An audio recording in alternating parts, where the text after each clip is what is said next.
Be a certain amount of longitudinal weight transfer, which will unload the rear tyres, causing them to partially lose traction with the road.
Before, during or even after cornering. Applying the brakes transfers more of the weight of the car over the front wheels, pressing the tyres against the road, giving them increased grip. The trade-off is that the rear tyres have less of the car's weight applied to them, resulting in less grip. Slowing the car down should only be done while the car is moving in a straight line. All four wheels don't need to be pointing forward, but the direction of travel should be as straight as possible. You should apply the maximum braking force without the front wheels locking. Depending on the corner you're approaching, you may need to partially lock the rear wheels to induce oversteer.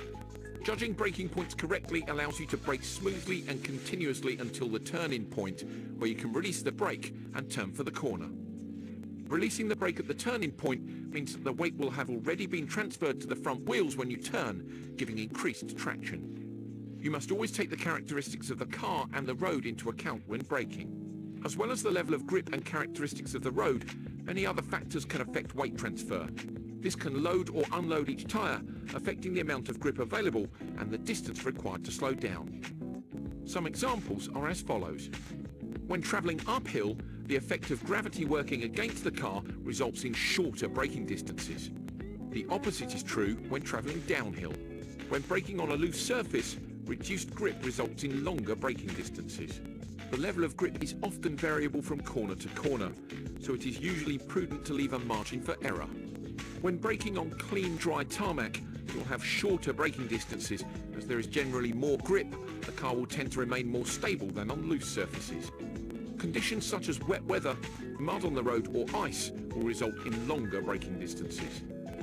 The overall weight of the car has a dramatic effect. Heavier cars take much longer to slow down than lighter cars.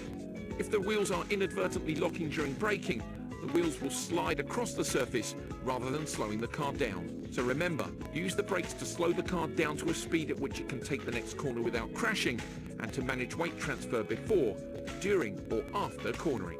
Always be aware of the road conditions and adjust your braking distances accordingly.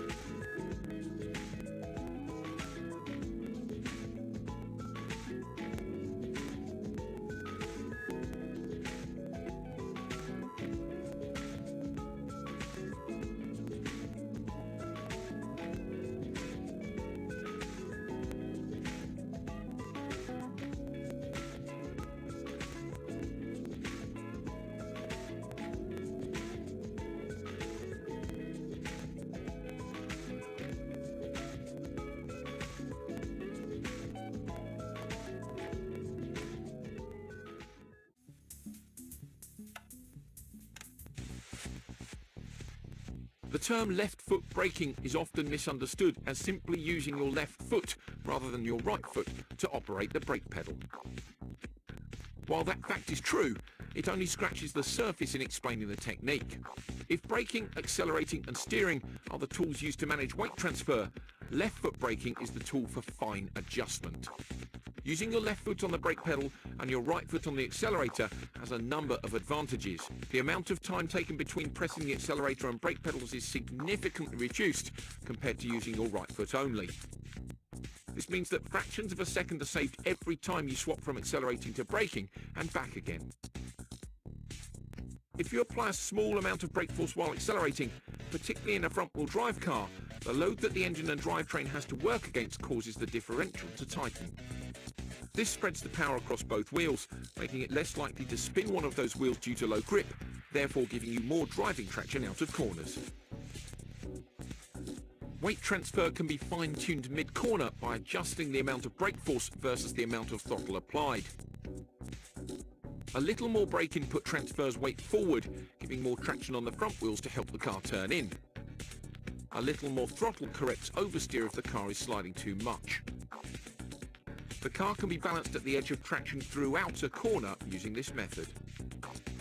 Brake balance adjustment can be used in conjunction with left foot braking to tune the balance between understeer and oversteer.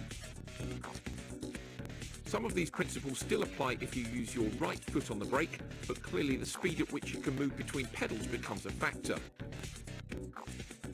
Cars that require the clutch to be engaged in order to change gear usually prevent the use of left foot braking for slowing the car down from high speed.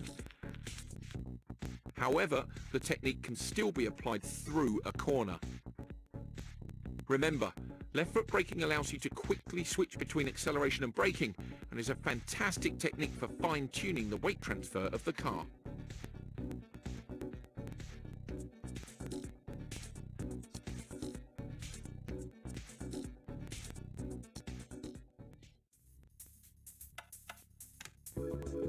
Tyres operate at their optimum with a certain amount of wheel spin.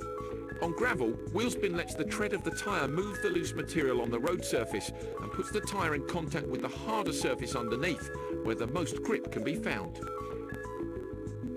However, excessive wheel spin prevents the tyres from achieving their maximum grip potential, so it's not always appropriate to floor the accelerator. The technique used to combat excessive wheel spin is known as feathering the throttle and is used primarily when exiting a corner to achieve maximum grip and therefore acceleration. Instead of using the accelerator pedal as an on-off switch, you can modulate the throttle input to find the most grip. The amount of throttle input required to do this will vary from surface to surface and even from corner to corner, so it is more a case of feeling for the grip than knowing exactly how much throttle to apply.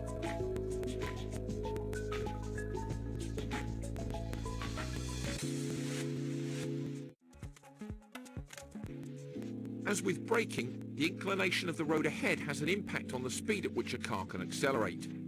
When travelling uphill, the car has to pull its weight against gravity and will accelerate more slowly than on a flat surface. Travelling downhill will allow the car to accelerate more quickly.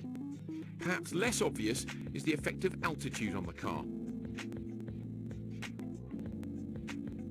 At high altitude, such as the mountain ranges that rally stages and hill climbs often traverse, the car will have relatively less power than at lower altitude. Engines need air to burn fuel, so if more air goes in, fuel can go in, power can be produced. As the air density reduces with altitude, power output also reduces.